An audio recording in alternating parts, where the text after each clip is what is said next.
Christ is, number one, you have a soul, and your soul is inside of your body.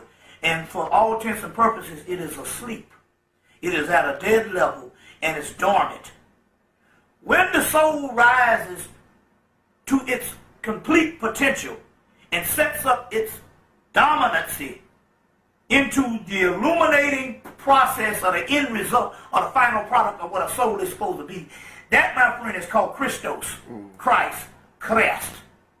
So we're talking about an attainment coming from the alchemical process, and alchemy is the study of the soul, melanin, the particles of the universe, and all of this thing, and the process of something fermenting or transforming into something of another level. And they have taken that and made it into a historical person. And so you are taking an attainment or a process in which the soul does. Is it not written in your law that ye are gods and the scriptures cannot be broken? John chapter 10, verse 34, 36.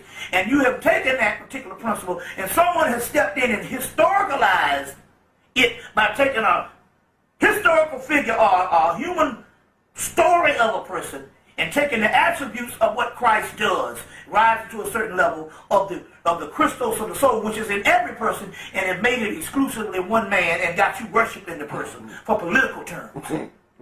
So no, there is no historical one. There is even the argument of black people now that in the Afrocentric community is trying to paint a historical black Christ. Yeah. Even that is wrong. Right. Because when you follow this person as a person, you omit the process, which is in both male and female, and one of the problems is a part of that particular rising of that energy is an ultimate feminine energy. So when we're talking about something that is beyond the physical aspect and all, you see what I'm saying? You do it a disservice to try to put it into a historical, not only a male, but a historical person when the process is talking about the alchemical process of what your soul is going to take regardless.